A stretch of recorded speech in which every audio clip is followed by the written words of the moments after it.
Ahora al doctor García para su intervención y al final abriremos un espacio para responder sus dudas e inquietudes. Si a lo largo de la charla surgen preguntas, estas deberán ser escritas en el chat y mi compañera Laura y yo estaremos al pendientes de ellas. Asimismo, si al final de la charla alguien desea intervenir, deberá pedir la palabra por el chat y uno de los dos lo autorizaremos para hablar. Así pues, le daré la palabra al doctor Corredor para el inicio de la presentación.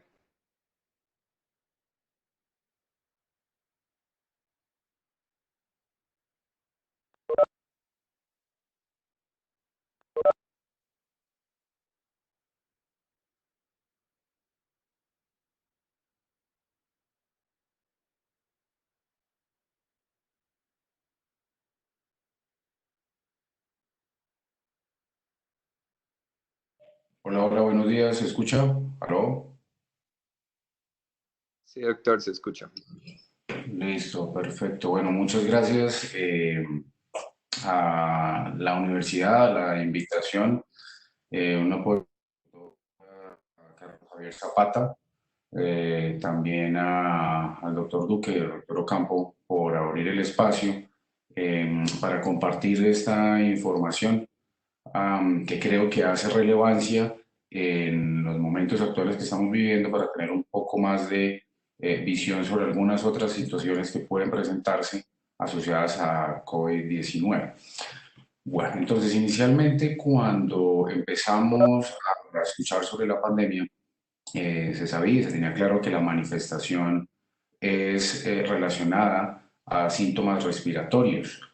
Sin embargo, a lo largo de las semanas y los siguientes meses fueron apareciendo informes sobre sintomatología relacionada con afectación al sistema nervioso central, primordialmente con compromisos al sistema nervioso periférico, en donde se alteraba como una de las manifestaciones más comunes que inicialmente no se tuvo tanto en cuenta, la hipoxia, la anosmia y la disgeusia. A partir de ahí empezaron a encontrarse otras sintomatologías en relación a la infección asociada por COVID. Unos eran primordialmente más en fases tardías, cuando ya los pacientes estaban ingresados a la unidad de cuidado intensivo o cuando estaban posterior a su ingreso a la unidad de cuidado intensivo, haciendo manifestaciones con alteración del estado de conciencia, cambios cognitivos y algunos síntomas periféricos como miopatías o neuropatías.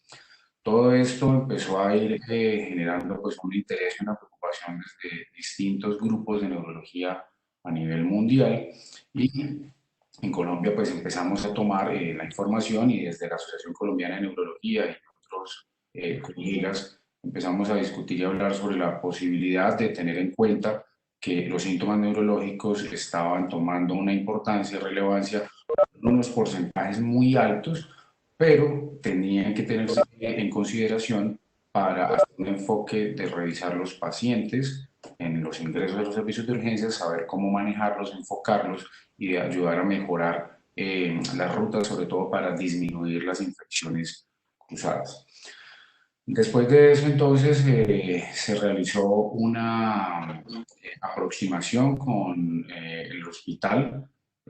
Tuve la oportunidad de que se aceptara la información en la mesa técnica COVID que lidera el hospital y sus administrativos y otras partes médicas, exponiéndoles la literatura que estaba ya presente, sugiriendo que deberíamos tener en cuenta algunos casos, sobre todo el ataque cerebrovascular, el ACV, por ser una de las complicaciones más graves, teniendo en cuenta que pues, si un paciente que pueda presentar COVID tiene cefalea, es válido que se debe tratar de mejorar su síntoma, prestar vigilancia, pero probablemente no se consideraría una emergencia y no necesitaríamos tenerlo hospitalizado. Si hay una pérdida del olfato, pues es un síntoma asociado, daría la sospecha, se hace el estudio y el paciente puede salir, pero la gravedad estaría sobre todo en los pacientes con encefalitis o con infartos cerebrales, que eso se generaría en una complicación distinta y una evolución que podría tener un desenlace un poco más severo en los pacientes. Y a partir de ahí entonces se dispuso a aceptar crear las rutas y a entender que principalmente en el caso ACV, el hospital está manejando la implementación de unos paraclínicos previos adicionales de los estudios de marcadores indirectos y una protección en esos pacientes para mantenerlos aislados hasta que tengamos un resultado de PCR y se pueda determinar su diagnóstico o no. Ya después de esto, unos días después de la presentación de esta ruta, apareció entonces en el servicio de urgencias una paciente con un cuadro neurológico sugestivo de un infarto cerebral, y es lo que vamos a hablar acá en mención entonces y nos trae a esta charla, y agradezco pues el espacio que tienen en este momento para escuchar y recibir la información. Bien, puse el primer caso documentado porque cuando recibí el informe del resultado de esta paciente, hablé con el grupo de la sección de neurología vascular de la Asociación Colombiana de Neurología y los líderes y directores del comité vascular. Y no existía al momento, a esa fecha, estoy hablando de alrededor del 10 o 12 de mayo, no existía ningún caso documentado, reportado, conocido en los colegas a nivel nacional. Busqué por otros chats y no había ningún informe. Entonces, el caso de Armenia en ese momento sería el primero documentado y reportado.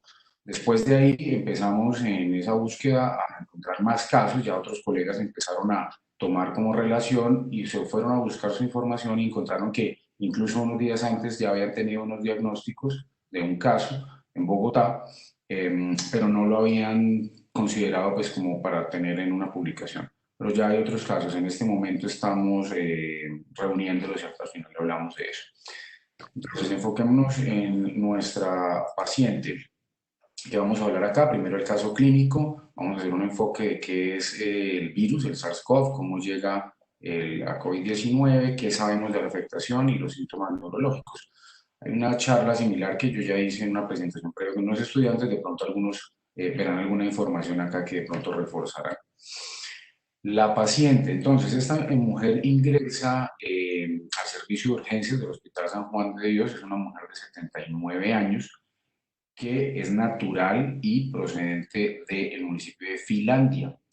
Esta mujer se despierta y luego hace los síntomas neurológicos como manifestaciones, perdón, como antecedentes previos. Era hipertensa, que tenía una cardiopatía hipertensiva, una enfermedad pulmonar obstructiva crónica y tenía una obesidad con un índice de masa corporal alrededor de 35, en 35 punto algo, en este momento no recuerdo el decimal.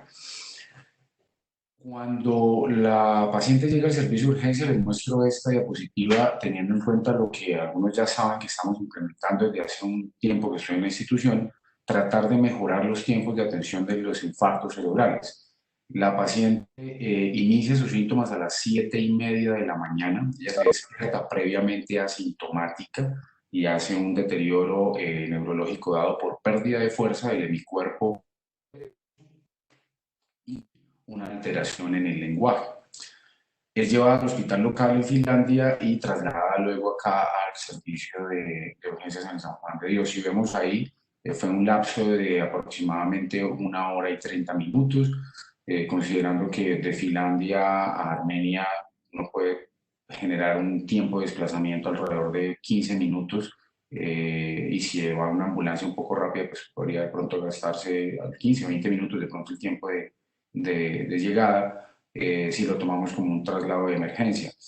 Esto es un mensaje para entender que tenemos que acortar esos tiempos, que las instituciones remotas deben tratar de mejorar un poco la comunicación y poco iremos haciendo contactos con los hospitales locales para que los tiempos se acorten. Recordemos que entre más tiempo yo vaya perdiendo, es más cerebro que voy perdiendo en posibilidades de recuperar.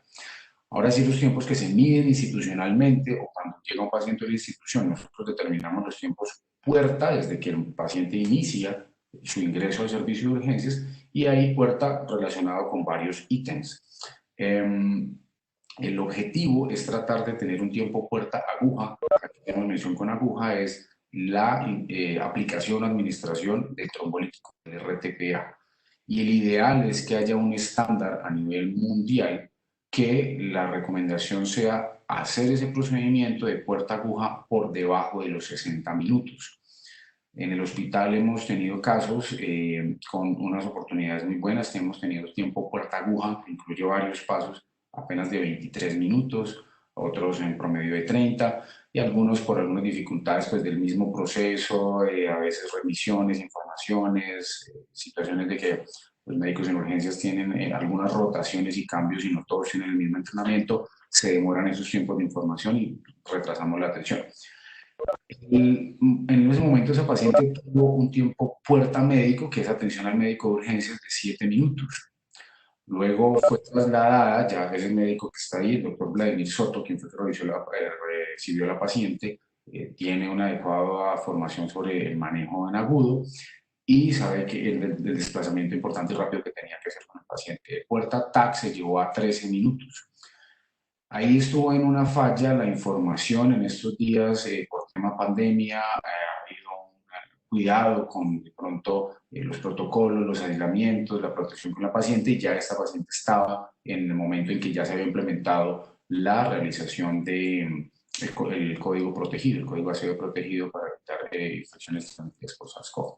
Entonces el aviso a neurología fue un poco tardío, yo inclusive estaba en el servicio de urgencias cuando esta paciente ya había llegado y el aviso de neurología fue 32 minutos después del ingreso por aviso y la valoración desde que me avisaron fue 3 minutos después, cercano a la zona de reanimación. La familiar es clara en manifestar que la paciente no tuvo ningún tipo de sintomatología respiratoria días previos, ni había un contacto, aunque ya sabemos que para tener la sospecha en este momento de fase de mitigación no es necesario el nexo epidemiológico. En este momento, varios casos que cumplan criterios son sospechosos, no importa el nexo epidemiológico, pero lo queríamos indagar para tratar de aumentar esa probabilidad asociada. Y el día del ingreso a urgencias, sí era evidente que la paciente tenía síntomas de dificultad respiratoria y se encontraba polipnéica. Este era su estado o su condición al ingreso. La paciente tenía una musculatura accesoria, tenía una saturación de 89%, tenía unos signos de falla cardíaca en descompensación, ella tenía un antecedente de la cardiopatía hipertensiva y una falla cardíaca. Tenía edemas en miembros inferiores, tenía una ingurgitación yugular, sus cifras de presión arterial estaban en 150-70, importante pues para la comprensión de las metas que se tiene en el momento del paciente con infarto cerebral en agudo. Un hallazgo adicional tenía una hernia umbilical y su escala de NIH, la de NIH-ACS, es una escala de severidad del infarto. Recordemos que esto va de 0 a 42. Por debajo de 4 puntos hay unas recomendaciones de pronto para no trombolizar. De encima hasta 8 se considera leve, de 8 a 15 se considera moderado y de 15, de 8 a 20 se considera moderado y de 20 hacia arriba. En algunas instituciones y por las guías 24 puntos se considera severo. La obtención de ese puntaje por el servicio de urgencias en su valor inicial fue de 18 puntos. Cuando yo la valoré en mi escala, en mi consideración, la paciente tenía un infarto con una severidad de 29 puntos. Está contraindicado o no recomendado, recomendado no hacer trombolisis por encima de 24 puntos. Entonces ya ahí de entrada la paciente tenía una evidencia de un infarto muy severo que no probablemente iba a permitir que fuera intervenida como debería ser el ideal. Esta fue la tomografía de la paciente al ingreso. ¿Qué tenemos que tener en cuenta acá para llamar la atención? Uno, hay unos signos tempranos de los infartos cerebrales. Retornando a lo de la escala, entre yo más puntaje tenga, me indica que tengo más tejido cerebral comprometido y por ende, entre más tejido cerebral dañado, tengo menos funciones activas y por eso probablemente pienso que la extensión es más grande. Hay unos signos tempranos, uno de los conocidos es la hiperdensidad de la arteria cerebral media, que observamos acá en esta zona, en el trayecto entrando al valle silviano, o famoso signo de la cuerda también. Algunos se pueden a veces dudar cuando uno encuentra la placa un poquito rotada, vemos que el seno frontal aquí está un poco más amplio en el lado izquierdo que en el lado derecho y uno considera que puede haber una rotación o angulación de la imagen y de pronto ser una falsa imagen y el trayecto sea normal de la arteria. Pero ubiqué y hice varios cortes o miré varios cortes y definitivamente la del lado derecho no se veía, o sea que tenía una relación porque los síntomas de la paciente eran del lado derecho, recordemos que en neurología la información es cruzada, el infarto entonces es izquierdo, y se observaba una hiperdensidad de compromiso de la arteria cerebral media izquierda. Y había otros signos que se evalúan en la escala de Aspects. La escala de Aspects son unos ítems que se indagan en la imagen buscando unos cambios tempranos. Aquí de pronto no voy a ahondar un poco en los detalles de la escala por términos de tiempo, pero sí es evidente tratar de mirar lo siguiente. Los surcos cerebrales que están en el lado derecho, hacia el lado frontal, en la zona temporal, no se observan de la misma manera o con la misma precisión o homogeneidad en el lado izquierdo. Pero sobre todo aquí el valle silviano, que es este, está perdido y borrado. Y los surcos no se ven similares en en el lado izquierdo que en el lado derecho. Eso quiere decir que ya hay unos cambios agudos. Cualquiera puede decir, aquí no veo hemorragias, estas son calcificaciones de los claustroideos. No veo hemorragias y no ven la imagen acostumbrada o típica del infarto ya instaurado de la zona hipodensa negra, casi en esta misma tonalidad o densidad, pero ya es un infarto tardío, o sea que ya tampoco tenemos nada que hacer. Pero esta es la imagen sugestiva de un infarto agudo. Como ya hay unos cambios, la escala va de 10 a 0, ¿no? Se evalúa normal en 10, y cada vez que encuentro una zona, que son 10 áreas, voy disminuyendo un puntaje. La recomendación está en no trombolizar si esa escala está debajo de 7. El puntaje de esa paciente era de 2, o sea, definitivamente no había una recomendación, no había una evidencia de un infarto muy grande, muy extenso, que no permitía que fuera trombolizable por mayor posibilidad de complicación, y segundo, que no iba a haber una funcionalidad a recuperar. Esto fue lo que llamó la atención, sumando entonces la escala de Aspects más la escala de severidad de NIH, tenemos dos situaciones o dos elementos que hacen una recomendación o contraindicar la trombolisis, o sea que esta paciente no íbamos a poder intervenirla y su complicación de su desenlace iba a ser mucho más severo. Como ya estaba el código protegido, el código ACB es la ruta de localización normal, y el protegido es el tema del aislamiento a los pacientes, utilizar en tapabocas con los médicos de urgencias, enfermería y los neurólogos que podamos valorar al paciente. A eso hace referencia el código protegido, y la ubicación de ese paciente en una zona aparte para no tener una posibilidad de contacto cruzado con otros pacientes y generar una posible infección. Ya estaba instaurado el código, entonces se llevó y se realizó en el mismo momento que la paciente fue llevada a tomografía, se hizo angiotac de vasos de cuello y se hizo TAC de tórax. Okay, en un mismo momento realizamos 3 estudios y eso nos permite avanzar mucho más rápido en tomar unas decisiones y aproximar diagnósticos y saber qué vamos a hacer con ese paciente. Usualmente, ¿qué se hacía antes? Se llevaba TAC y al rato se veía una valoración, entonces vaya, lleve a otro procedimiento, vuelva, espere la autorización de la EPS, etc. Entonces se va gastando mucho tiempo en tomar unas decisiones en el paciente. Aquí se ven unas imágenes que había discusión, si bien de pronto no son las totalmente típicas de la infección por SARS-CoV, sí hay unos cambios hacia la parte sobre todo posterior y bilateral que sugieren una apariencia, sobre todo en esta imagen, en vidrio esmerilado.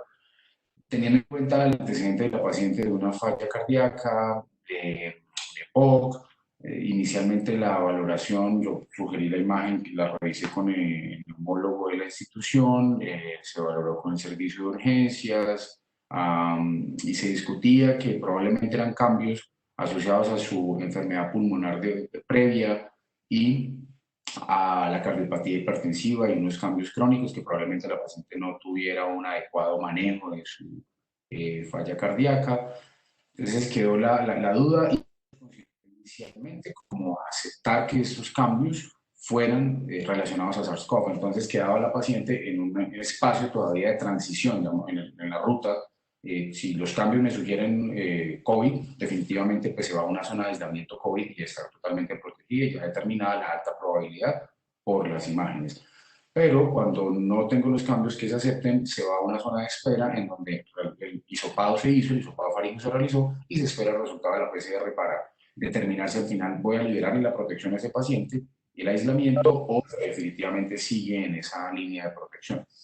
El reporte inclusive de radiología, como observan acá, sugiere que había signos de hipertensión pulmonar, precapilar, condensaciones pulmonares de un origen bronconeumónico, pero no relacionaron en ningún momento de las descripciones que fuera algún proceso infeccioso y sobre todo de tipo viral, más pues en la época que estamos en este momento.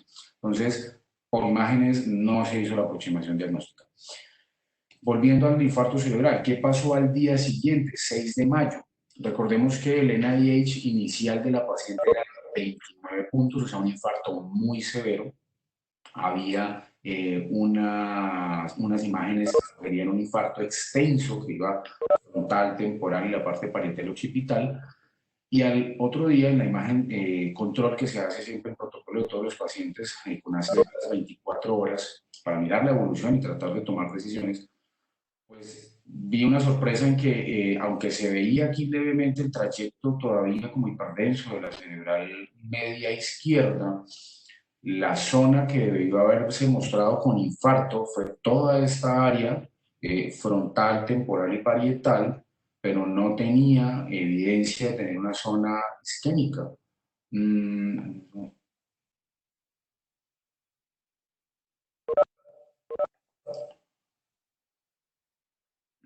Es lo que me salió una alerta acá, un aviso. Ya. Gracias. Entonces, aquí en esta área se veía una de hiperdensidad de la arteria cerebral media, como les mencionaba.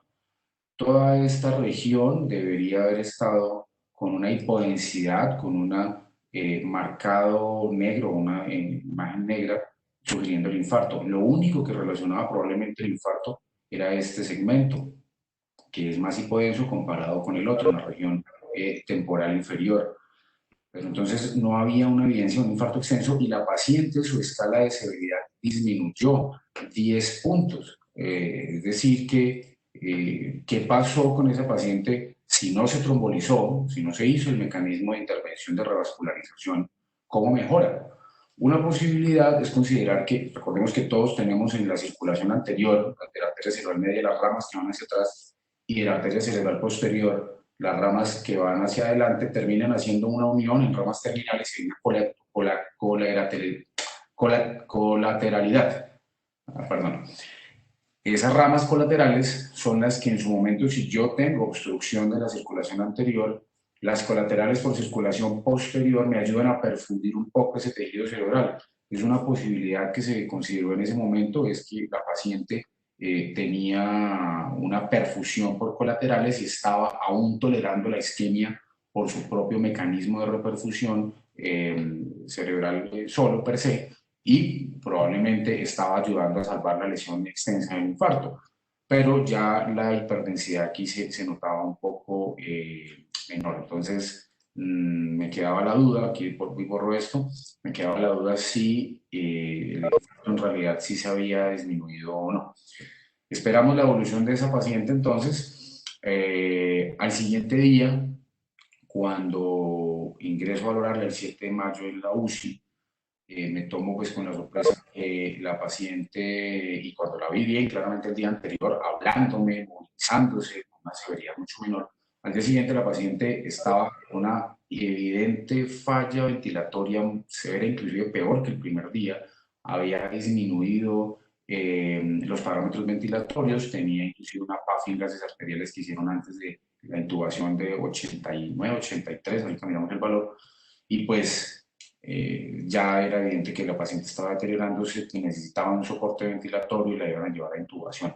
Se generó en ese momento la misma duda otra vez. Entonces, ¿es su falla cardíaca descompensada o es la infección por COVID y lo estamos viendo en la manifestación? Ahí pues siempre iba a quedar la duda hasta que tuviéramos el reporte, porque ya probablemente un inicio. Bien, entonces, continuando con la paciente, en los siguientes días de evolución, borro esto, al 11 de mayo, sugerí tomar un ataque porque la paciente seguía intubada y necesitamos también saber, bueno, ¿qué pasó? El infarto sí se instauró, hubo un sangrado per se de la transformación a veces hemorrágica que ocurre en los infartos cerebrales, y de tomar una decisión. Recuerden que es una mujer de 79 años que tenía una falla cardíaca, que iba a tener un infarto extenso, hasta dónde íbamos a llevar de pronto con alguna intervención más. y si se iba a considerar una limitación terapéutica. Y esto es importante tenerlo en este momento en cuenta en épocas de pandemia para saber de pronto cuál es el pronóstico que vamos a esperar con algunos pacientes y hasta dónde vamos a llegar. Se hizo la tomografía y ¿qué observamos o qué se veía? Que ya sí se observaba un infarto, ya el infarto estaba instaurado. Vemos perdón que no me marca esto acá.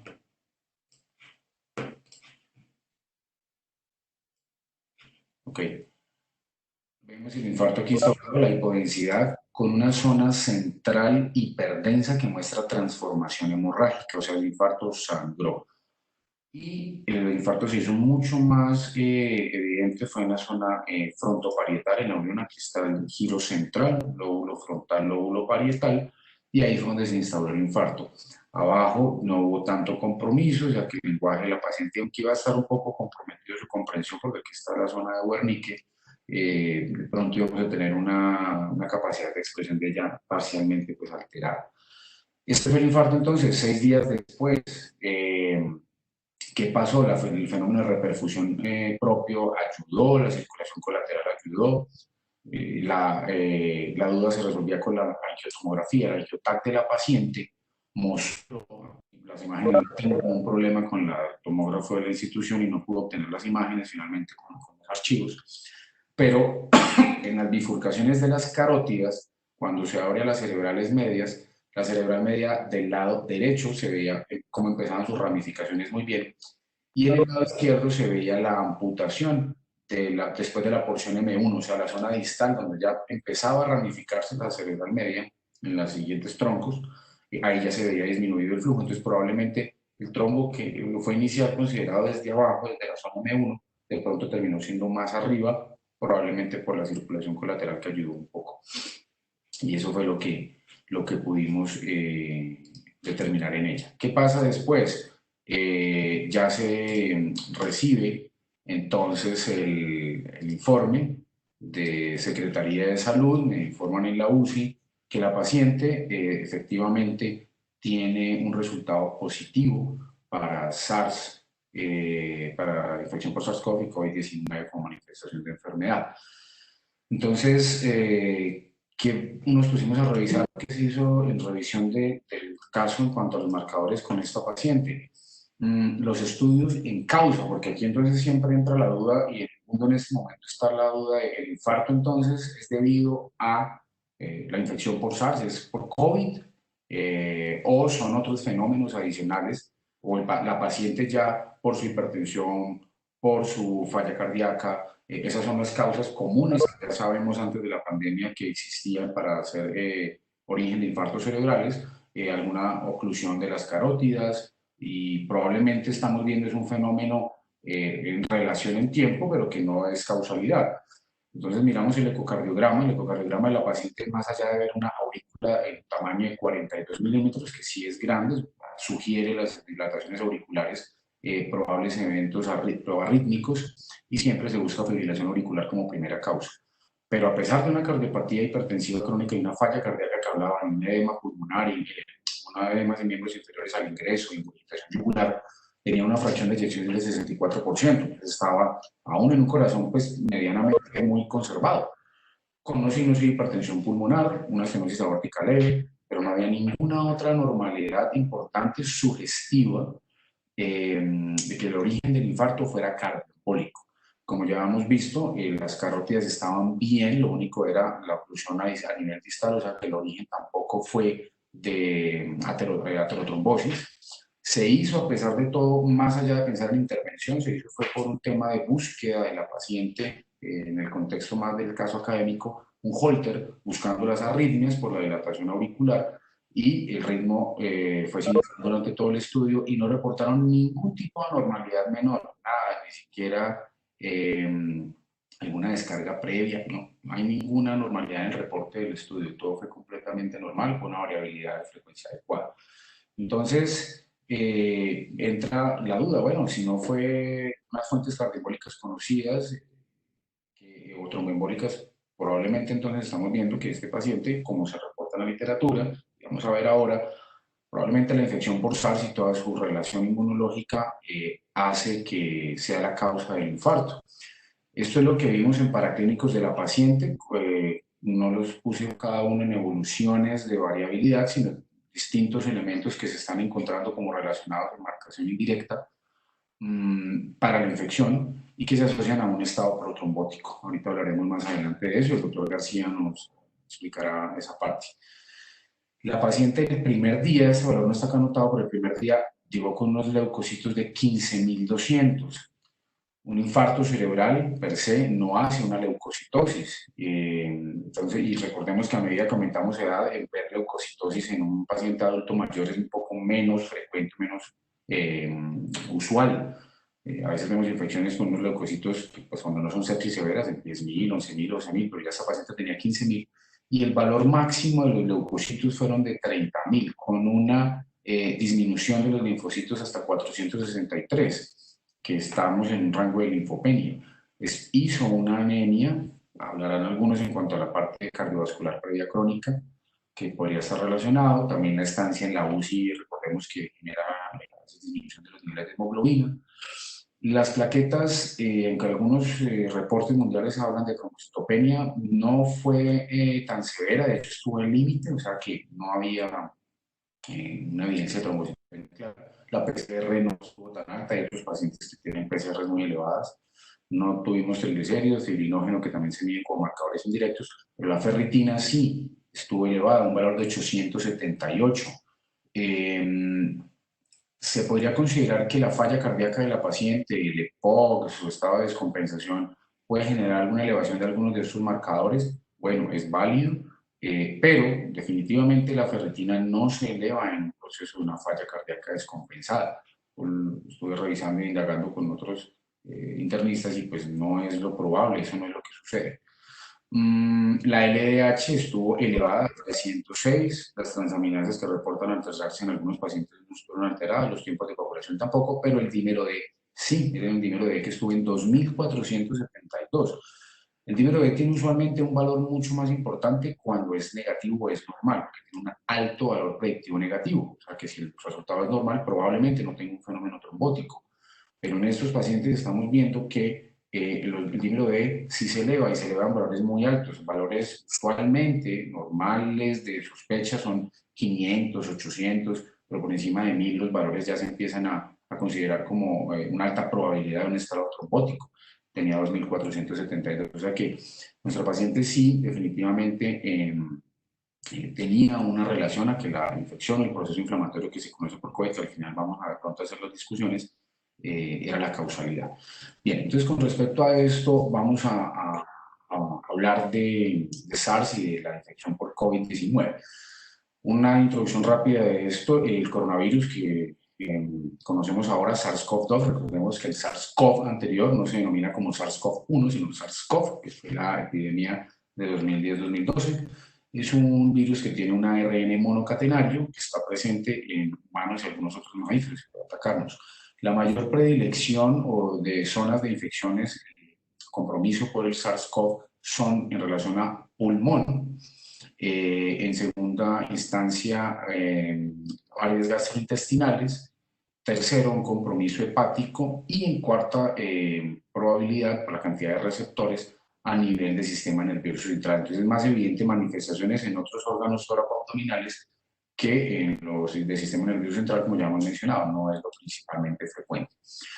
Históricamente se han reconocido que hay otros coronavirus, otros virus, de unas familias grandes y unos grupos grandes, pero los que tienen relación con infección a humanos, hay unos previos. Desde 1965 se encontró el coronavirus 22.9E, que infectaba humanos y se relacionó a documentarse también en murciélagos. En 1967, el OC43, que genera un resfriado o una gripa. En Países Bajos, hacia 2003, hubo un brote con, sobre todo, manifestaciones en niños de un coronavirus NL63 que generaba bronquiolitis y pues eso se logró controlar y no hubo una epidemia grande o pandemia como estamos en este momento. Y en 2005 hubo otro que afectó a Hong Kong, me comí ahí la G, que era el HKU1. Entonces, hay otros coronavirus que ya están escritos y relacionados a que pueden hacer una infección en humanos, entonces no era el primero. Y luego pues vemos que está el 2002 el SARS-CoV, y en el 2012-2013 el MERS-CoV, que fue el que afectó Medio Oriente, relacionados con un origen zoonótico. Esa es la probabilidad pues, que se venía estudiando, que hay una vinculación con ellos, ya miraremos cómo. Recordemos que los coronavirus tienen 4 géneros, están los alfa, beta, gamma y delta. El que estamos hablando, el SARS-CoV, pertenece a la familia de coronavirus del grupo ortocoronavirus, que está ubicado en esta área. Por aquí tenemos los beta, los de murciélago, que son los bat SARS-like coronavirus, que son otros. El MERS está por aquí abajo, en la región de los merbecovirus, que fue el que afectó en 2013 a Medio Oriente. Y aquí empezamos a ver la estructura del virus. Importante, este es el RNA monocatenario. E importante tener en cuenta es la glicoproteína S, donde está la subunidad Spike 1, la S1, que es la que genera la importancia de la infección y la virulencia de este virus. ¿Cómo nos va a infectar?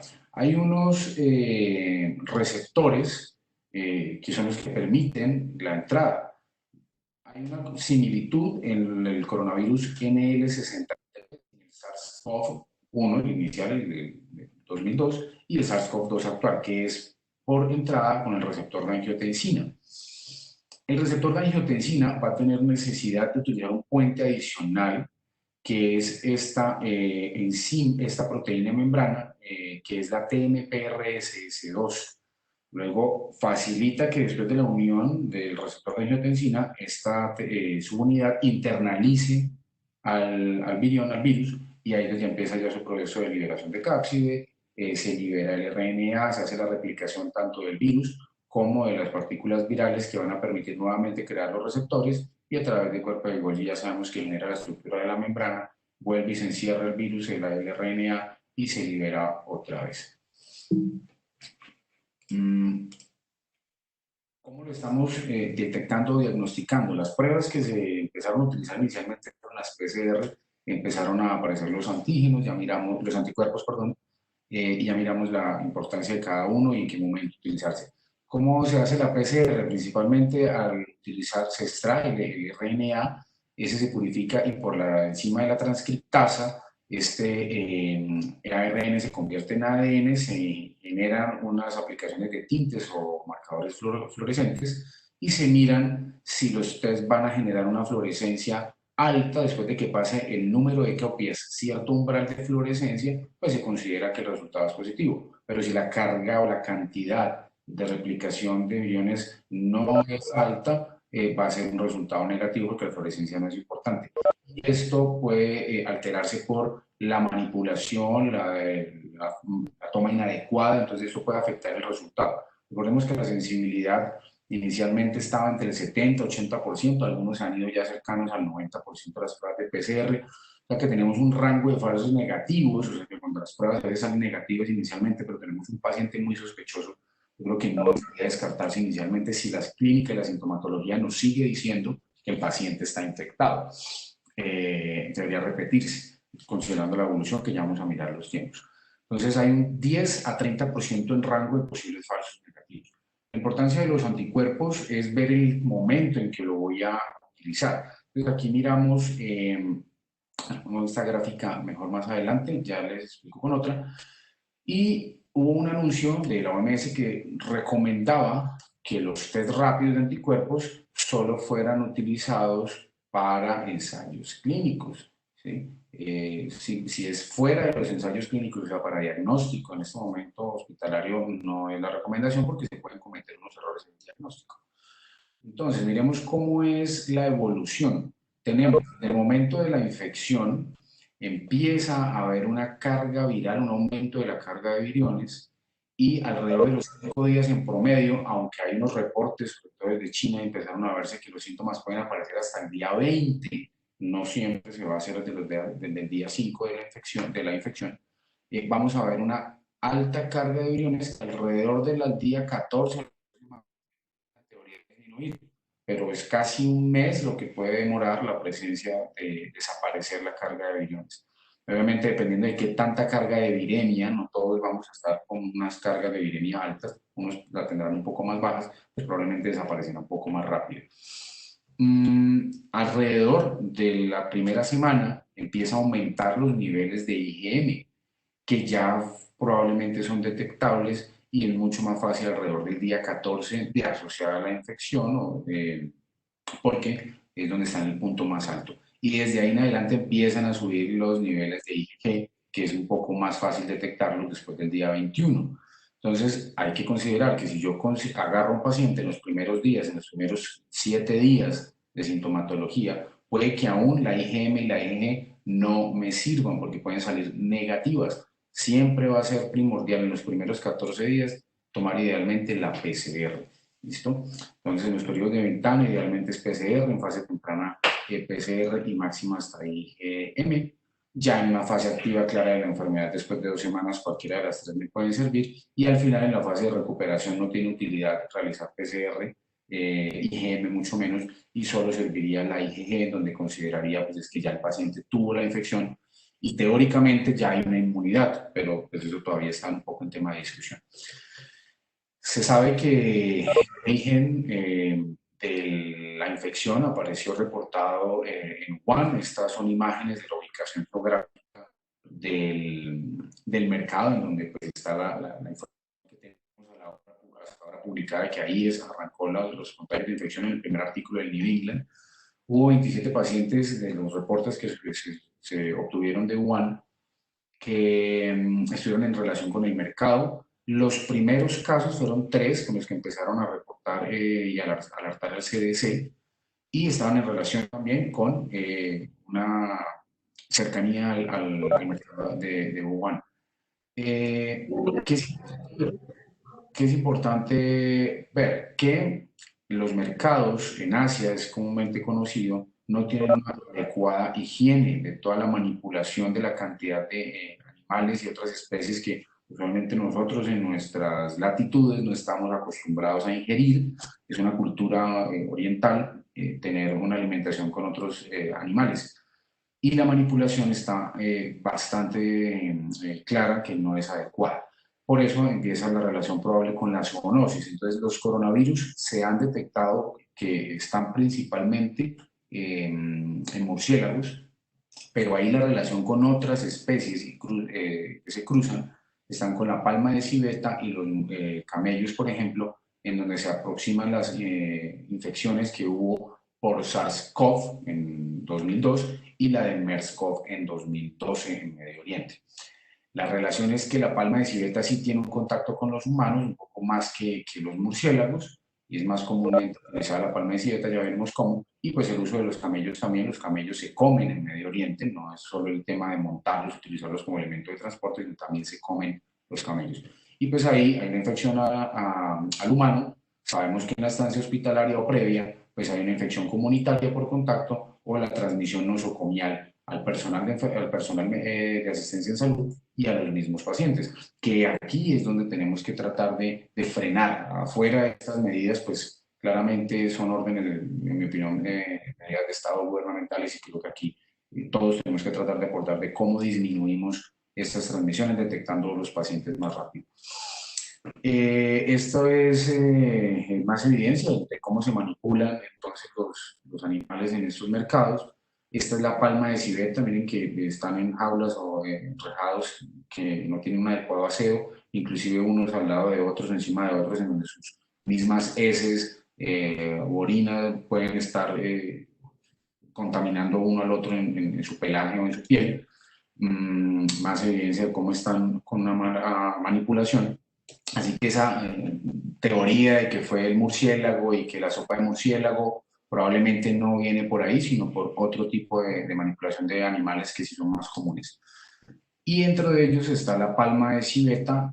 La palma de civeta hay que considerar que este animal es útil para este mercado asiático porque se alimenta de granos de café y al eliminarlo en sus heces, hace la diferencia que no lo degrada, el grano no se degrada y tiene una cobertura. Lo que han hecho en estudios es que consideran que el procesamiento enzimático que hace a nivel intestinal la civeta cambia las composiciones del café, haciéndolo con un sabor o unas propiedades un poco mucho más intensas, y por eso es un café exótico, de los más caros del mundo, o si no es decir el más caro del mundo, y así es como se vende el Kopi Luwak. Kopi Luwak es el nombre porque Kopi es café y Luwak es la civeta.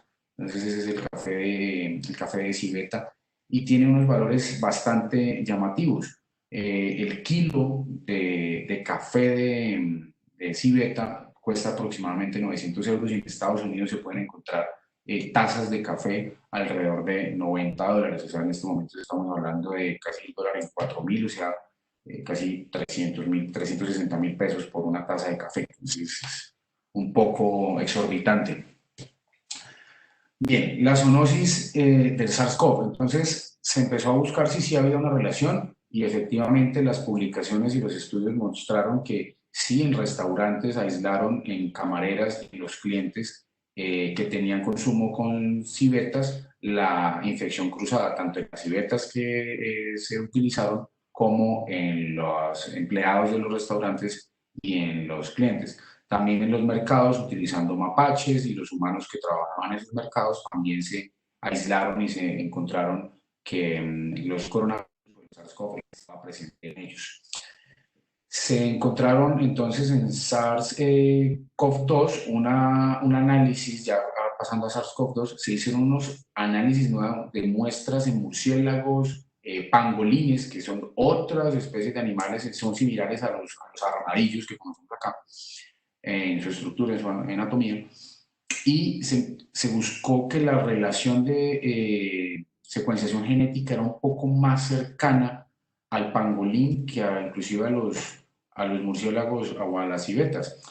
Aquí esta muestra que, este estudio muestra que el pangolín CoV, el coronavirus que tiene el pangolín, tiene una similitud del 91% eh, al SARS-CoV que tenemos nosotros en este momento. Es el más similar, detrás inclusive del virus del RAT-G13, que se creería que está en relación, si fue la infección con el murciélago, pero no, o sea, tiene mucho más similitud el pangolín. Hay 5 aminoácidos en receptores para la subunidad Spike-1 que son más consistentes entre el pangolín CoV y el SARS-CoV-2. Y ya sabemos que pues, el pangolín es un reservorio natural y hay una alimentación con ellos. Entonces, probablemente esta es la vía o fue la vía que, en teoría, por su similitud también, fue como llegó el coronavirus actual, el SARS-CoV-2, a nosotros. Bien, aquí voy a darle entonces el espacio al doctor García para que hable sobre la hipercoagulabilidad de COVID y luego continuamos entonces con la evidencia de las manifestaciones neurológicas que ya se han encontrado previamente con las otras pandemias y los datos que tenemos actuales. Yo, doctor García, le voy pasando las diapositivas. Usted me va diciendo siguiente, si quiere, con mucho gusto, y transmito entonces eso. Yo aquí voy transmitiendo las diapositivas. Muy buenos días. La intención es tratar de correlacionar el caso clínico con lo que normalmente pues acontece. Hay multiplicidad pues, de teorías, una de las cuales ahí se hablan de una hipercoagulabilidad en COVID-19. Entonces, la siguiente, por favor, doctor.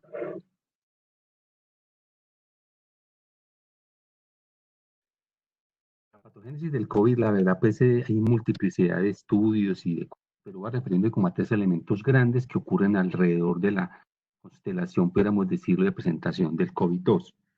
Se ha obviamente documentado que existe un proceso de tipo inflamatorio en el cual hay presencia de interleucinas, factor tumoral, en fin, que explican en gran parte el fenómeno de tipo inflamatorio. Ya el doctor ha mencionado con mayor precisión y estamos de acuerdo en que básicamente la estructura que busca el virus son aquellos que tienen altos niveles de receptores de enzima convertidora angiotensina y esos están obviamente presentes en los neumocitos, en células del miocardio y en el endotelio. De esa manera, pues, se explican los fenómenos como el SDRA, la lesión miocárdica, y en el endotelio, pues hay que hablar básicamente de la presencia de una serie de alteraciones relacionadas con microtrombosis que llevan obviamente a la consecuencia final de eventos de tipo vascular y en este caso desde el punto de vista cerebral con la presencia de microtrombos que pueden explicar obviamente las áreas de infarto. Es la siguiente.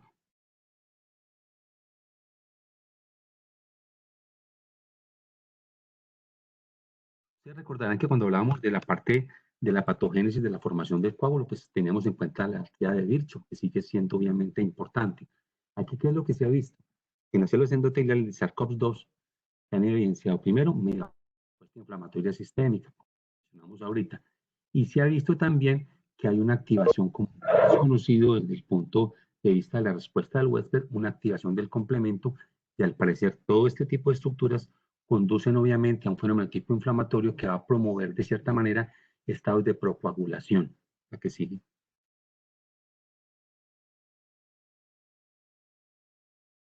Entonces, el otro fenómeno relacionado con la actividad virtual es el fenómeno del éxtasis. Entonces, aquí hay una cosa importante con relación a esta parte, es que la inmovilización misma que tiene el paciente por estar obviamente ubicado en UCI, pues de alguna manera ese estado favorece la posibilidad de formar obviamente coágulos y lo demás.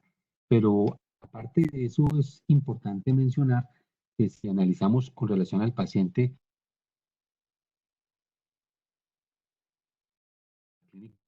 este paciente tenía dentro de marcadores para COVID de gravedad importante. Uno de ellos era el dímero D. El dímero D, cuando supera las cifras de los 1000 nanogramos por mililitro, son indicadores de muy mal pronóstico. Y obviamente, lo mencionó el doctor, la presencia elevada del dímero D nos está hablando de un fenómeno protrombótico bien importante. De hecho, en los pacientes con compromiso miocárdico encontramos solamente dímero D elevado, sino también encontramos troponina elevada. Y vemos que este paciente tiene una cifra alrededor de lo que más o menos alrededor de 2400, superando totalmente los valores normales. Lo que vaya hablando probablemente de un fenómeno de coagulación demostrado por ese dímero D que está elevado. Teníamos de paso también allí en el paciente niveles elevados de LDH, que también indican muy mal pronóstico, indican compromiso alveolar. Probablemente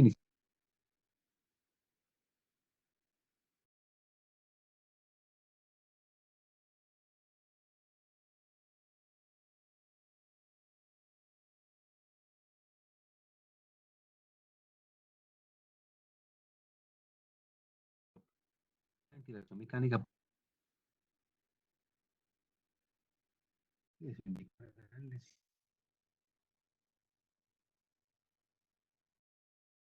otro marcador de mal pronóstico de entrada, que eran los niveles elevados de ferritina. O sea que de entrada teníamos un alto.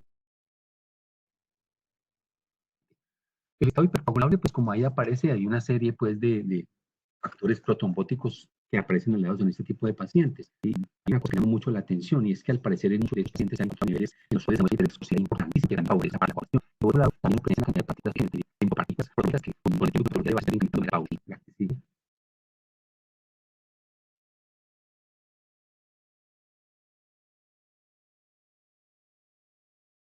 Puede pasar la que sigue, doctor. Listo. Aquí entonces la hiperviscosidad promueve un estado hipercoagulable y quiero referirme de manera muy rápida al dímero D. El dímero D elevado sencillamente tiene que ver con niveles de protrombina, tiene que ver con enfermedades infecciosas e inflamatorias, pero nos indica para el caso del COVID una gravedad. En ese sentido hay que tener en cuenta que hay una serie de marcadores normales que nosotros utilizamos o de seguimiento de pruebas de laboratorio, pero para el caso de los pacientes con COVID el dímero D juega un papel importante. En los pacientes que hemos tenido los niveles incrementados de dímero D nos indican un mal pronóstico, nos indica una probable complicación. Y obviamente anomalías de la coagulación que también están relacionadas en ese tipo de pacientes y que vamos a ver están representados por hallazgos anatomopatológicos en pulmones de estos pacientes. Si me puede pasar la siguiente, por favor, en los cuales, pues obviamente, demuestran una serie de lesiones en los cuales nos están hablando de la presencia de microtrombos.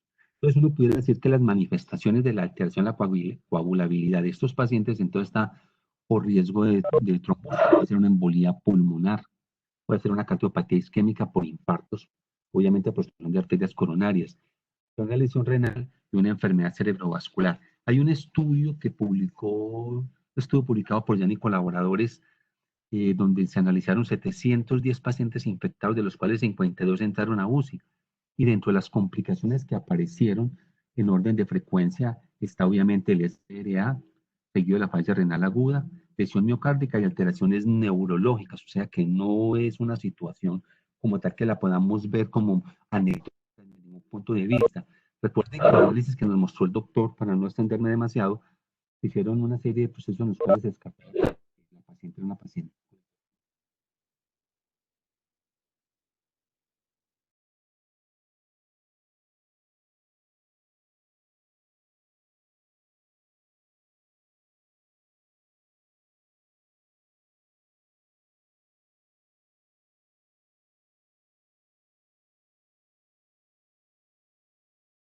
Era de hecho un fenómeno, pero el PCR le daba una mayor información y teniendo en cuenta estudios en los primeros, muy rápido, probablemente cuando se trasladase al COVID.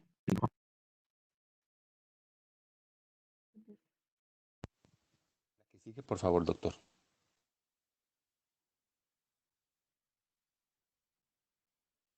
Bueno, entonces, aquí hay una serie de pruebas para evaluar el estado de trombosis. Entonces, pruebas de coagulación, entonces, tiempo de protrombina, tiempo de tromboplastina, recuento de plaquetas, fibrinógeno y dímero D. Esta paciente que encontramos, dímero D. Los tiempos de protrombina no necesariamente tienen que estar muy alterados, pero pueden indicarnos algo. Pero mire que las plaquetas sí pueden aumentarse de cierta manera, que es una cosa que llama la atención.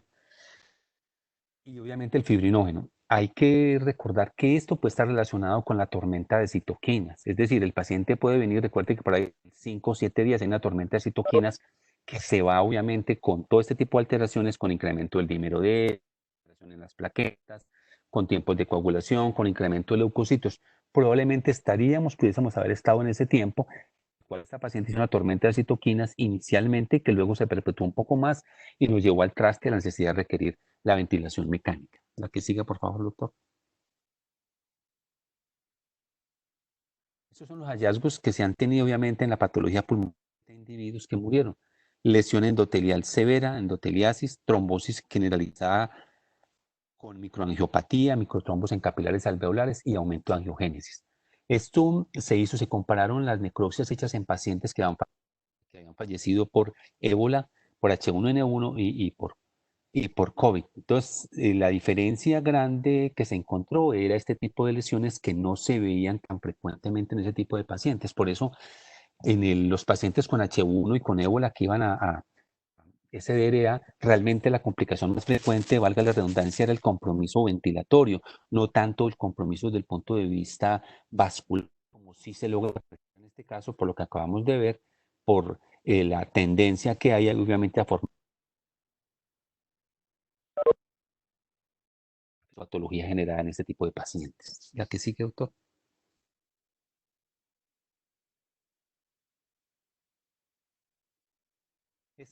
Para mostrarles acá, obviamente, uno de los hallazgos anatomopatológicos que les mencionaba anteriormente, con la presencia de, obviamente, lesiones de trombos al interior, pues, de cada uno en los vasos, de depósitos de fibrina y lo demás que se lograron observar. Estos son cortes hechos a nivel pulmonar con ese tipo de hallazgos que difiere de alguna manera, no pudiéramos decir exactamente, tampoco es representativo del todo, que todos estos pacientes tienen ese tipo de lesiones, pero es lo que más frecuentemente se ha visto en ellos. La que sigue. Listo, este es otro tipo pues, ya en la cual logra también apreciarse un poco más de ese tipo de cosas y lo que realmente, y la injuria que está ocurriendo, como ya lo hemos dicho, con la gran cantidad pues de la presencia de microtrombos. Hay una cosa que también llama la atención y es la gran cantidad de procesos de angiogénesis o de formación de nuevos vasos que se están dando a este nivel. La siguiente, yo creo que con esa terminamos. Listo, entonces esa era pues como la situación en general con relación a eso. Entonces, tres cosas. Uno, formación de microtrombos. Dos, formación de nuevos vasos. Y tres, obviamente, la tormenta de citoquinas que pudiera de cierta manera tener que ver algo con el deterioro de los pacientes. Muchas gracias. Gracias, doctor. Bien, entonces, ¿Qué evidencias, continuando con lo que venía atrás, qué evidencias hay de la afectación del sistema nervioso con los coronavirus previos, SARS y MERS? Hay unos reportes en donde ya había evidencia desde el año 2000 de la neoinvasión por los coronavirus. En este estudio se trató de buscar la presencia de coronavirus en algunos pacientes con esclerosis múltiple y de 90 donantes se encontró que 39 de ellos tenían esclerosis múltiple y 26 otras enfermedades neurológicas. No estoy haciendo paréntesis acá, salvedad, no quiere decir ahora que los pacientes con esclerosis múltiple, su origen sea una infección por un coronavirus atrás, porque recuerden que la esclerosis múltiple está mucho más atrás de la pandemia, pero es un hallazgo adicional. Lo que sí quiere decir de pronto es que algunas alteraciones probablemente infecciosas modifican el sistema inmunológico a nivel cerebral, generando estos procesos desmielinizantes que son lo que ocurren en la esclerosis múltiple, pero no diciendo que es directamente la causa. De ellos, se encontró que 44% estaban relacionados con el coronavirus 22.9E y 23% con el OC43, que hemos mencionado, o sea, que vienen de años atrás. Hay una presencia de evidencia en tejidos de células gliales y con necrosis en células neuronales que mostraban entonces por microscopía electrónica que sí definitivamente los SARS-CoV tenían una afectación del sistema nervioso central. También se pidió si tenía alguna representación adicional con los problemas neuromusculares, con la parte periférica. Y también hay muestra que a nivel de los músculos se encuentran en receptores de angiotensina y también tenemos la presencia del SARS-CoV en la pandemia anterior, en la epidemia anterior. Relacionándose entonces con miopatía, con neuropatía, aunque los líquidos cefalorraquídeos eran normales, tenían sí la PCR positiva y una CPK elevada. O sea que hay que considerar que algunos pacientes que ingresen con neuropatía, posiblemente en este momento de pandemia, no es algo descabellado tratar de ir a buscar la infección por coronavirus. La muestra de que el receptor de angiotensina está expresado en otros órganos se relacionó también a buscar la afectación del sistema nervioso central y ahí está presente junto con musculatura lisa, arterial y venosa. Entonces, el fenómeno protrombótico, como mencionaba el doctor García, es probablemente otra relación distinta a la afectación central o a la afectación del tejido del sistema nervioso central, como la principal complicación, el estado protrombótico generando lesiones a nivel cerebrovascular y posiblemente algunas afecciones también a nivel medular. Esta es otra muestra de que había receptores de músculo esquelético. Aquí sabemos que la expresión entonces del receptor en células gliales y neuronales sí genera la posibilidad de la afectación por una diseminación de vía hematógena principalmente y también por un compromiso retrógrado, considerando que el virus ingresa por vía respiratoria, se aloja en el bulbo olfatorio y de ahí puede hacer una diseminación al sistema nervioso a través de la parte basal del lóbulo frontal. Hay una evidencia de muerte neuronal encontrada en algunos estudios previos, en algunas biopsias de pacientes con SARS-CoV, en donde el epitelio olfatorio fue lo relacionado en causa de mecanismo de entrada y había unas zonas en el hipocampo, había unas zonas a nivel de la parte basal del lóbulo frontal y llegando también al tallo cerebral. Por ende, perdón, antes de eso, hablar del receptor, ya iba el tallo cerebral. Recordemos entonces que las unidades S1 del receptor de angiotensina, para unir con el receptor de angiotensina, tiene una afinidad mucho más alta, documentado en estos artículos, comparada el SARS-CoV-2 con el SARS-CoV. a que es mucho más alta la infección por el SARS-CoV-2, 10 a 20 veces más que en la epidemia anterior. Es una posible explicación de por qué de pronto hubo menos casos en la epidemia previa y ahora estamos viendo una cantidad mucho más elevada de casos. Entonces, el SARS-CoV, hallazgo es de una presencia de un infarto extenso en la época de 2004. Miramos que el compromiso es de la arteria cerebral media del lado derecho y también del lado izquierdo. O sea, esto era lo que debió haber aparecido en nuestra paciente, en nuestro caso, pero pues a la final no sucedió. Y esta es la evolución esta imagen me quiero repetir, perdón, esta es la evolución del caso de otro paciente con un infarto también extenso. O sea, son infartos grandes, principalmente son trombos, arterias puente, no son fenómenos de infartos lacunares o pequeños a nivel distal, lo que se relaciona con la infección por coronavirus. Este es otro en donde se mostraban unas imágenes hiperdensas con zonas de sangrado y áreas de inflamación. Y lo que pudo reportar este artículo es que hicieron biopsia en este paciente y efectivamente pudieron aislar tanto como la replicación en pulmón, que muestra esta gráfica, también la replicación a nivel del sistema nervioso del coronavirus. Y aquí es la muestra en microscopía electrónica, cómo se ve en tejido glial y cerebral la presencia del SARS-CoV en la primera. Estas son imágenes en relación ya a la otra epidemia, al MERS. Miremos que hay una diferencia en los tipos de lesiones. En este paciente hay unas lesiones pequeñas que pueden ser inclusive previas a nivel de los núcleos basales, cercano al núcleo subtalámico y en el brazo posterior de la cápsula interna, que está acá. Y cuando hacen en este paciente unas imágenes de evolución por deterioro neurológico, encuentran una extensión de esas lesiones. Observen cómo empiezan a aparecer unas hiperintensidades en la sustancia blanca bilateral. No tiene el mismo compromiso de limitación que la imagen anterior, en donde genera un compromiso amplio de todos los lóbulos. Esos son áreas centrales subcorticales diseminadas y confluentes, que hablas de un fenómeno posiblemente inflamatorio. Entonces hay una diferencia en la manifestación de estos dos. Vemos que SARS muestra unos infartos más grandes y MERS muestra unos infartos de lesiones mucho más pequeñas.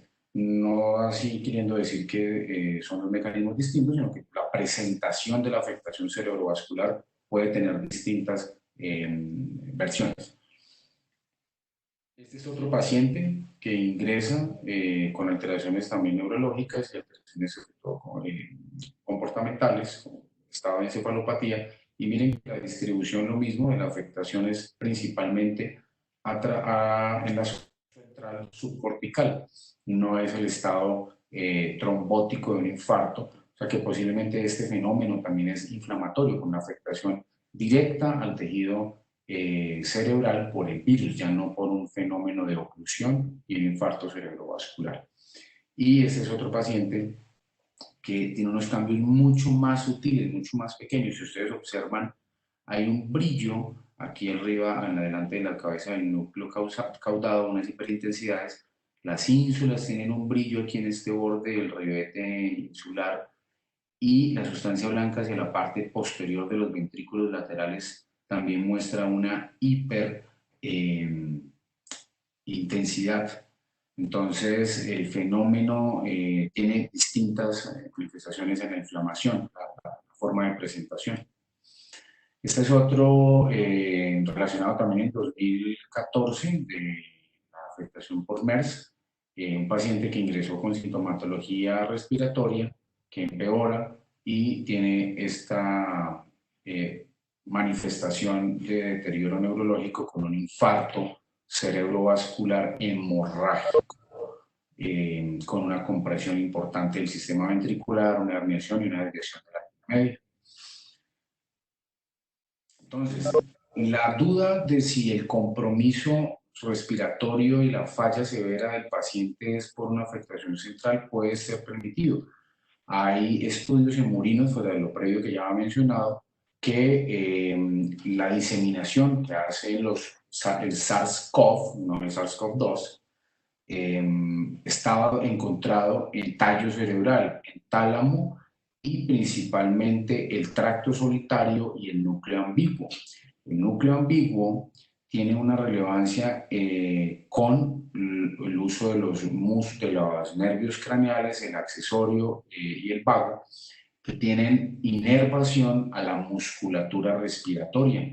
Entonces, posiblemente una sospecha de los que encuentran que si no hay un deterioro respiratorio a veces tan severo, o si lo hay y no hay una mejoría importante a pesar de manejo, está la duda, no está confirmado, si la afectación viene desde acá por la invasión del virus al tallo cerebral y genera una falla ventilatoria, pero ya de origen central por pérdida del control de la musculatura. Bien, síntomas neurológicos entonces que empezamos a ver, esto es lo que hay reportado en la literatura.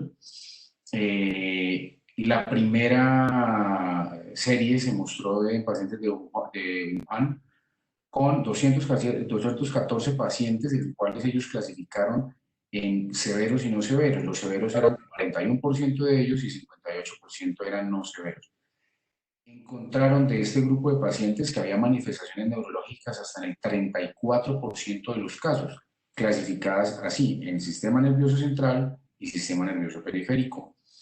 El sistema nervioso central fueron 53 pacientes con un 24%, el sistema nervioso periférico fueron 8% y el compromiso de músculo esquelético con miopatía fue del 10%.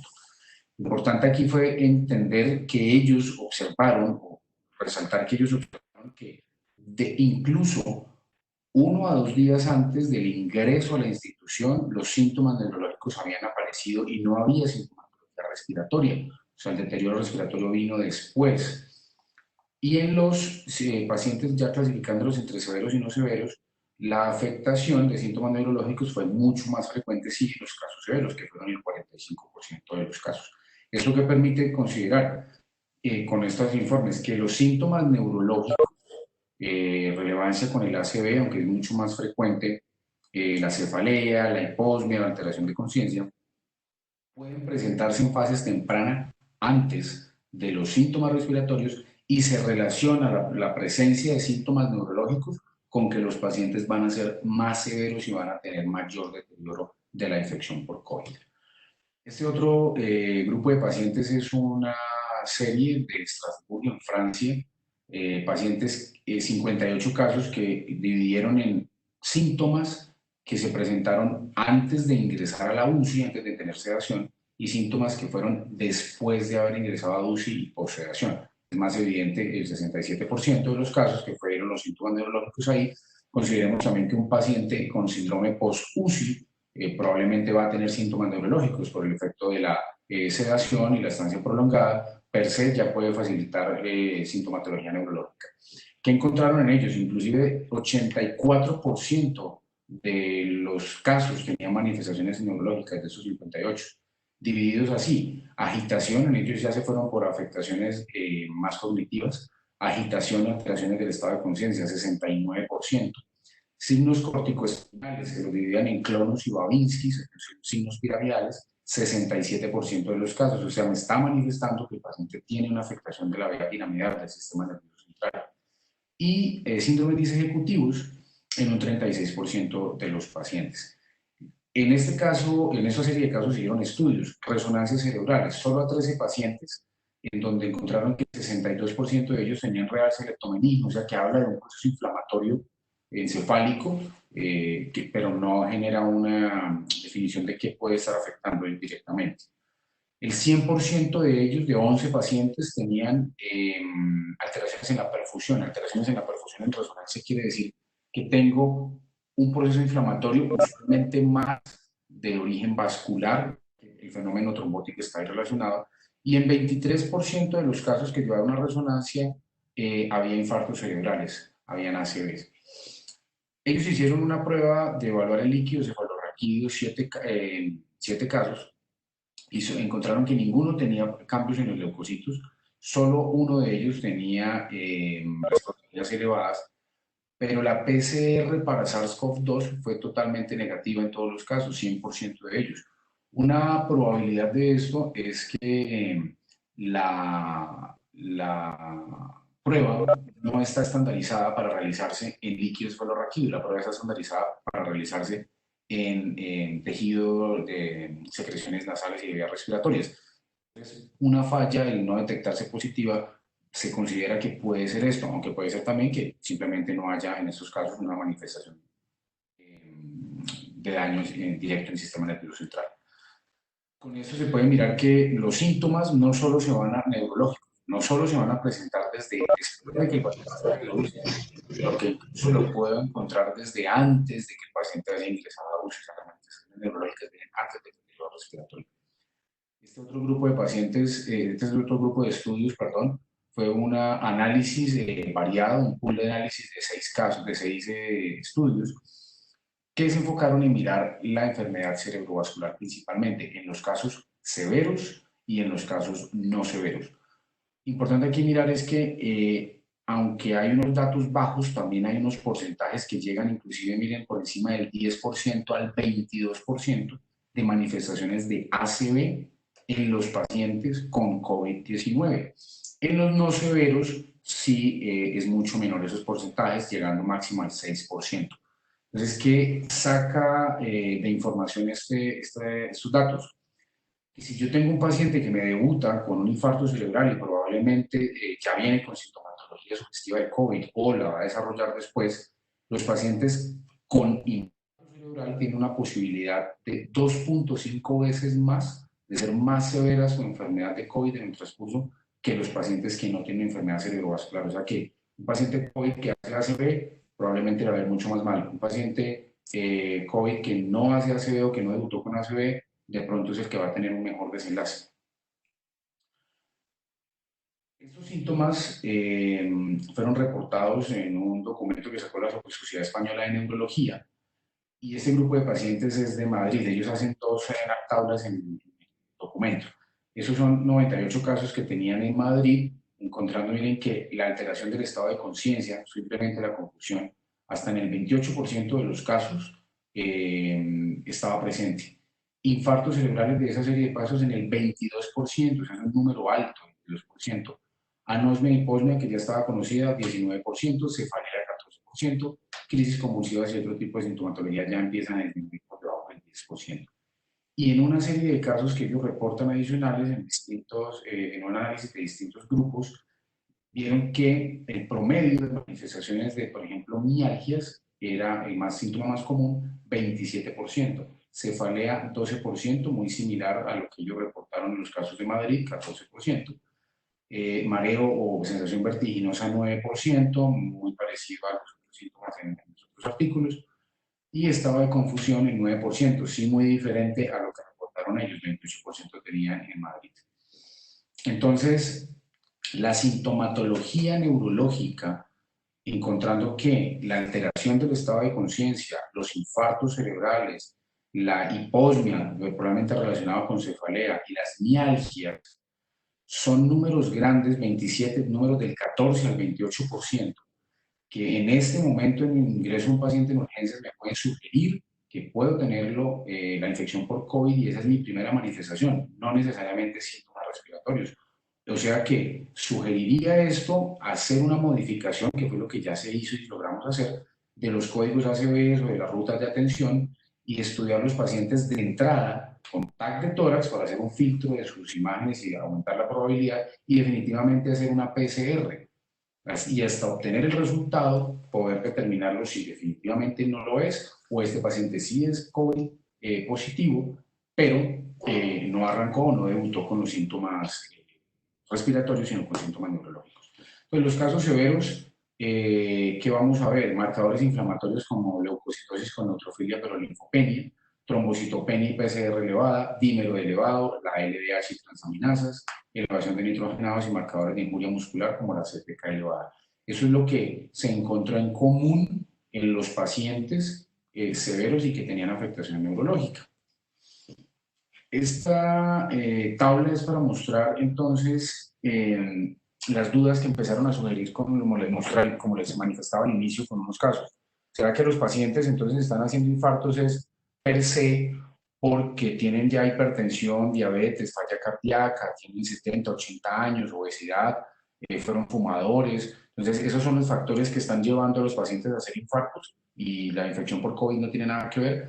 Pues esta serie de casos que fue en Nueva York mostraron 5 pacientes que, si ustedes ven, son jóvenes, no hay ninguno mayor de 65 años, máximo tenía 49, un predominio de hombres, y algunos de ellos sí tenían unos diagnósticos: hipertensión, uno con una diabetes que no estaba diagnosticada y otro con diabetes, pero habían 2 casos de esos 5 que no tenían ningún tipo de diagnóstico cardiovascular previo, ni factores de riesgo, ni medicación, e ingresaron con infarto cerebrovascular. O sea que la manifestación en jóvenes en este momento de un infarto cerebral debe considerarse y tomarse en cuenta como una posible sospechoso para COVID. Y esta otra tabla es otra serie de casos de pacientes de Queen Square en Inglaterra, en donde se vio ya unas edades un poco mayores, ya con pacientes que tenían unos factores de riesgo. Pero miren esta mujer de 64 años, este hombre de 64 años que no tenía antecedente de enfermedades. ¿Listo? Y lo otro relevante, perdón, que me faltó mostrar en la tabla anterior, ya vuelvo a la última. Y miren que hubo unos pacientes que no tenían síntomas respiratorios. O sea, este caso, por ejemplo, estuvo expuesto con un familiar positivo, pero no tenía síntomas. Este no tenía síntomas, este tenía una tos leve y cefalea, y este fue con alteración del estado de conciencia, que probablemente fue por el infarto, y este último sí ya tenía algunos síntomas. O sea que no todos debutan, y como lo está mostrando la literatura y el caso que tuvimos nosotros, no todos debutan con síntomas respiratorios. Y acá también vemos en esta tabla de estos casos que los pacientes tenían alguna sintomatología neurológica, pero no había síntomas respiratorios tampoco asociados en ellos. Eso es lo relevante. Este caso que traigo acá es para mirar no solo el infarto, sino salirnos del infarto asociados a casos de encefalitis. Esta es una mujer azafata de 50 años aproximadamente que debutó con alteración del estado de conciencia de forma súbita. Llevaron a hacer una tomografía y en la tomografía encontraron estas imágenes que se ven aquí señaladas por las flechas, que son hipodensidades a nivel de los tálamos, indican que hay un compromiso del estado de conciencia. El tálamo es una zona que condensa toda la información cerebral, y si yo tengo una lesión de ambos tálamos, es como si yo hiciera un switch y cortara toda la comunicación con todos los lóbulos cerebrales, o sea que apago mi estado de conciencia. Usualmente esto está relacionado a 2 tipos de lesiones: o a un infarto de la arteria de Percherón. La arteria de Percherón sale de aquí encima de la basilar, o a trombosis venosas cerebrales profundas, que serían las venas cerebrales internas. Como ven la relación anatómica, si se trombosan, probablemente van a infartar los tálamos. A esta mujer le hicieron estudios angiográficos, vieron que la vasculatura venosa estaba normal, no había trombosis venosa, y la circulación arterial tampoco había evidencia de trombos, no había infartos cercanos o ocluyendo la arteria de Percherón, que salen aquí de las cerebrales posteriores. Esta es la arteria basilar y esas son las cerebrales posteriores. Entonces, el compromiso de esta lesión de la paciente no fue vascular.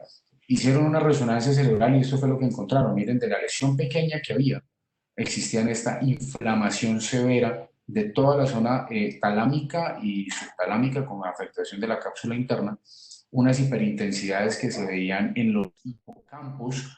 Recuerden que por aquí está entrando el bulbo olfatorio, y ahí entra el bulbo olfatorio, está el lóbulo frontal, y debajo empiezan a estar los lóbulos temporales, y ahí están los hipocampos. O sea que probablemente este caso de esta paciente, que fue reportada como una encefalitis hemorrágica necrotizante, estas imágenes negras que se ven acá, o hipointensas, perdón, son sangrados. Esto muestra que la paciente en la zona de inflamación en los tálamos sangró, hizo hemorragia, hizo necrosis, y aquí también en los lóbulos temporales. O sea, que este caso de esta paciente fue una encefalitis asociada a COVID. Son más bajas los reportes de casos de encefalitis, aunque ya cada vez empiezan a encontrar más reportes en la literatura, pero si lo comparamos con el número grande de casos a nivel mundial en cada país, sigue siendo más frecuente la ACV que las encefalitis, pero ya están reportadas. Guillain-Barré también presenta una serie de 5 casos que muestran que la neuropatía periférica es otra forma de manifestación.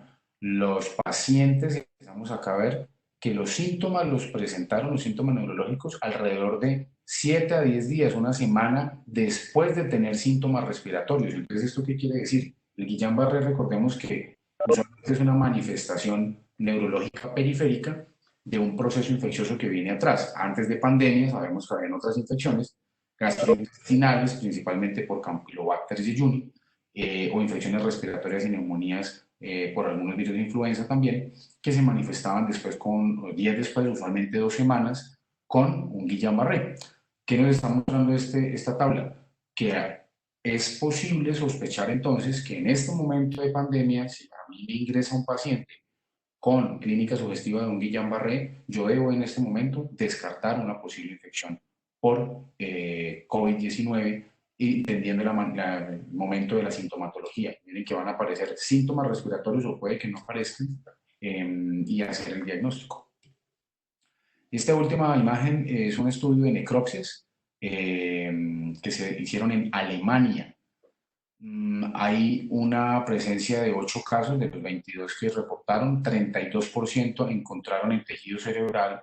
Esos son pulmones y riñones, no muestran las imágenes de cerebro, pero encontraron virus en 32% de los casos. Entonces hay evidencia definitivamente sí que el SARS-CoV-2 está presente en el tejido cerebral, explicando probablemente los casos anteriores. El de la encefalitis del otro paciente y pues afectando el sistema nervioso periférico, probablemente el de Guillain-Barré.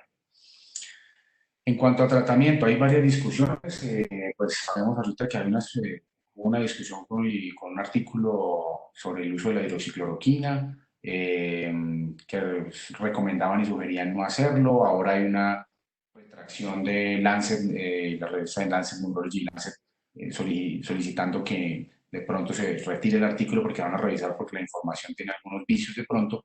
Entonces, pero aún no tenemos un tratamiento puntual y claro. Nada a la fecha está demostrado que recupere la infección. Evidentemente hay unos casos que mejoran, sí, pero no es algo que se pueda extrapolar todavía de pronto. Y quedamos en dudas. Yo encontré esta publicación de un medicamento que ya está aprobado y estudiado en otras patologías. Y lo interesante es ver en dónde actúa. Si recuerdan, cuando hablamos de cómo nos infecta el SARS-CoV-2, entrando por los receptores de angiotensina, utiliza esta proteína que es la TMPRSS2. Resulta que ya hay un medicamento que es el mesilato de camostato que genera una inhibición de esta unidad. Entonces, teóricamente, el mesilato de camostato podría ser un fármaco que se pueda emplear para bloquear la entrada del virus a la célula y probablemente sea tratamiento. Se ha empleado en pacientes con pancreatitis, algunas infecciones virales de represión pancreática y cáncer pancreático. Si estamos mirando en quiénes se utiliza, son pacientes severos, o sea, un cáncer de páncreas, sabemos que los desenlaces no son muy buenos y son casos muy difíciles de recuperación, las pancreatitis también.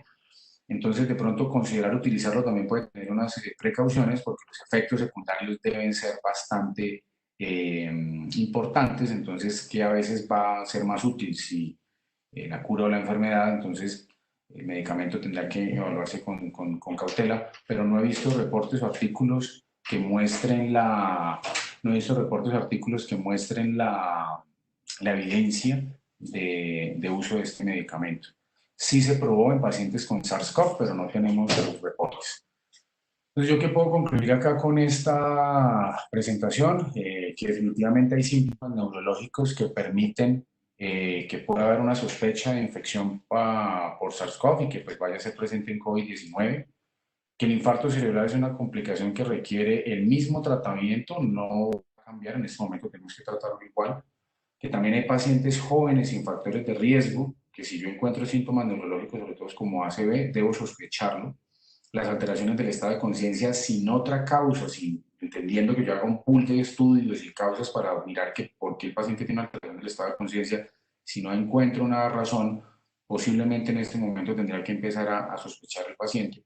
Y que los casos que así sean leves, hay que vigilarlos a largo plazo con la hiposmia y la disgeusia, esos síntomas no han sido aceptados o definidos en nuestro país para la definición de caso por parte del ministerio. Hace aproximadamente una semana hubo un comunicado de red de la página del ministerio en donde hacían mención que encontraban y documentaban que la IPOSME y la DGUCI estaba haciendo parte de, y pues eso ya lo sabemos hace 3 meses. O sea, el ministerio apenas hasta hace 2 meses informa que parece que la IPOSME, pero pues no se ha aceptado y ya eso es mundialmente está aceptado. Bien, aquí creo que entonces puedo parar y finalizar y hacemos las preguntas que tengan y pues las dudas que quieran resolver. Muchas gracias por su exposición, doctor. Ahora vamos a pasar al espacio de preguntas. La primera de ellas la realiza el doctor. Él quiere saber acerca del desenlace de la paciente. Él pregunta si ella falleció. La paciente, no señor, hasta el día de ayer la paciente se encuentra hospitalizada todavía en la unidad de cuidado intensivo de San Juan de Dios. El desenlace con ella, pues, bastante complicado, con un deterioro de su funcionalidad.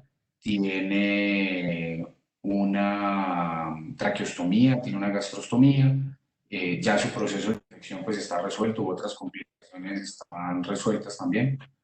Entonces no fue un desenlace muy bueno, tiene una escala funcional de ranking de 5, pero la paciente ahí está, con un deterioro funcional muy importante, pero sigue viva.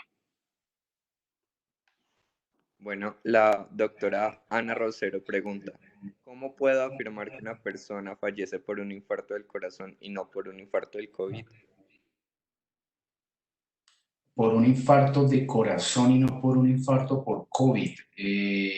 No sé si podemos aclarar la pregunta si el infarto se refiere a infarto agudo de miocardio también o infarto cerebral. Asumo que estaba refiriendo también a infarto de miocardio.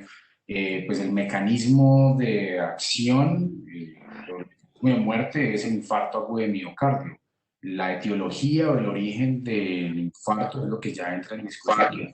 Como hablábamos con el doctor Gilberto, todo este fenómeno inflamatorio, la cascada de liberación de interleuquinas, citoquinas, que aumenta los niveles de trombina y a pesar de tener unos anticoagulantes naturales como la proteína C y la S, no son suficientes y no sirven completamente para resolver el fenómeno, y va a ser pues probablemente trombos, vasoespasmo, un fenómeno intratecal inflamatorio y va a generar un infarto. O sea que decir que el infarto fue por COVID, la misma duda tenemos nosotros en este momento en infarto cerebral. Probablemente el infarto no es COVID, es decir, haciendo como un trombo pues por viriones y que esto por diseminación hematógena sea la causa, consideraría que no. Yo creo que la infección por COVID facilita el estado protrombótico y ese estado protrombótico inflamatorio es lo que permite de pronto sospechar que sí la causa de la inflamación y la isquemia sí pudo haber sido ocasionada por toda la alteración inmunológica que ocasionó el COVID. Pero pues esa sería como la etiología. Claro, tendrá que ir a buscar más causas en el paciente. Si tengo un paciente adulto mayor con otras enfermedades previas de base, ahí ya pues va a ser mucho más difícil. Pero hoy en día, si vemos que los pacientes jóvenes están siendo también documentados con infartos y si no tienen factores de riesgo, pues ahí yo creo que la duda se empieza a aclarar un poco y es evidente que el fenómeno inflamatorio por COVID en un paciente joven sería la causalidad de ese infarto que hacen en duda la pregunta de la doctora. La doctora Laura Martínez pregunta, ¿qué contraindicaciones neurológicas tiene la maniobra de decúbito prono en el tratamiento del COVID-19? Yo le dejo esa respuesta si está el doctor todavía Gilberto o el doctor Carlos Salazar, que manejan los pacientes en la UCI. Desconozco, no le podría dar una respuesta clara. No sé si el doctor Gilberto nos apoya o el doctor Carlos Salazar, que lo veo en el chat, si puede responder esa pregunta. Bueno, a ver, hay que